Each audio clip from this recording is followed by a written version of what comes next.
আসসালামু আলাইকুম। আশা করি নিশ্চয়ই ভালো আছেন। তো স্বাগত জানাচ্ছি আরও একটা নতুন অ্যানালাইসিস ভিডিওতে। তো ভিডিওর শুরুতেই আমরা যেমনটা দেখতে পাচ্ছি যে গোল্ড $৩,৫০০ কে টাচ করে এগ্রেসিভ ভাবে ডাউন হচ্ছে। প্রশ্ন হচ্ছে যে গোল্ড কি আরও ডাউন হবে নাকি আবারও তার বুলিশ ট্রেন্ড কন্টিনিউ করবে?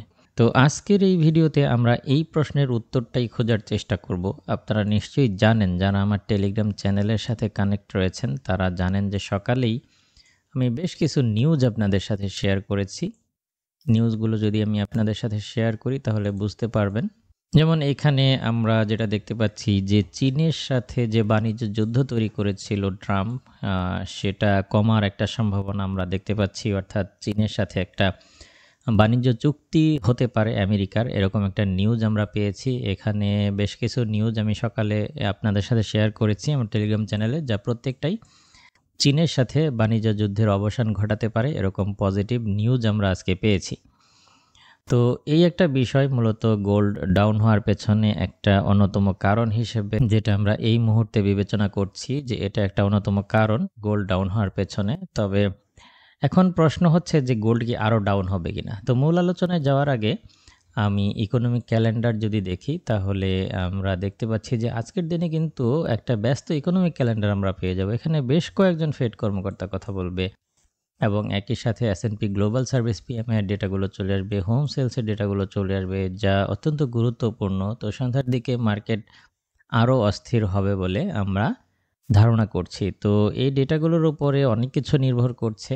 তো ডেটাগুলো দেখে আমরা অবশ্য পরবর্তীতে আমাদের প্ল্যানিং চেঞ্জ করব। তো আপাত দৃষ্টিতে গোল্ড কিছুটা ডাউন হতে পারে এবং ডাউন হতে হতে আমাদের যে লক্ষ্যমাত্রা একটা মেজর সাপোর্ট জোনেও অলরেডি এসেছে আমরা দেখতে পাচ্ছি।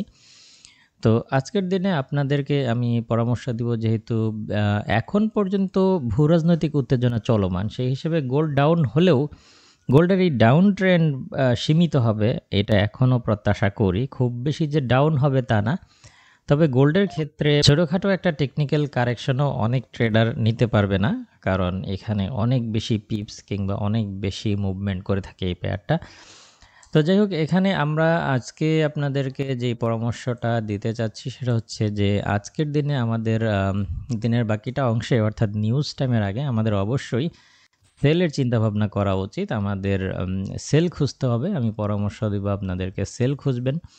তো বেশ কিছু পয়েন্ট থেকে আমরা সেল করতে পারি। এখানে আমি আগেই বলে রাখি, যদি ৩৩১৪ ক্রস করে তাহলে এটা আরও ডাউন হয়ে অনেকটাই নেমে আসবে এবং সেটা হতে পারে যে ৩২৪০-এর আশেপাশে নেমে আসবে। যদি ৩৩১৪ ক্রস করে তাহলে এটা ৩২৪০-এর আশেপাশে নেমে আসবে। আর যদি ক্রস করতে ব্যর্থ হয় তাহলে কিছুটা প্রাইস কারেকশন দিয়ে আবারও আপ হতে পারে এবং এই দিকটা থেকে আবারও ডাউন হওয়ার সম্ভাবনা রয়েছে। তাহলে আজকে কিছু পয়েন্ট আমি নোট করে দিচ্ছি, যেই সমস্ত পয়েন্টে পেলে আপনারা গোল্ডে সেল পজিশন নিতে পারেন। প্রথমত হচ্ছে, যদি গোল্ডকে আজকের দিনে এই প্রাইজের আশেপাশে পেয়ে যান, এখান থেকে সেল নিতে পারেন। এটা যদি ড্র ডাউন করে এই প্রাইজের আশেপাশে আরও একটা সেল নিতে পারেন, অর্থাৎ ৩৩৭৬-এ একটা সেল নিতে পারেন। এটা কোনো কারণে লসে গেলে ৩৪১৪-র আশেপাশে আরও একটা সেল নিতে পারেন এবং সব কয়টার স্টপ লস এই প্রাইজের উপরেই দিবেন। আমি স্টপ লসটাও নোট করে দিচ্ছি, এখানে SL দিয়ে রাখবেন। তো এই হচ্ছে মোটামুটি আজকের দিনের গোল্ডের ট্রেডিং প্ল্যান। আর এই দিকটা থেকে ৩৩১৪-র আশপাশ থেকে বাই নিতে পারেন, তবে আজকে বাই নেওয়ার পরামর্শ দিচ্ছি না। আজকের দিনে বাই কিছুটা ঝুঁকিপূর্ণ হতে পারে।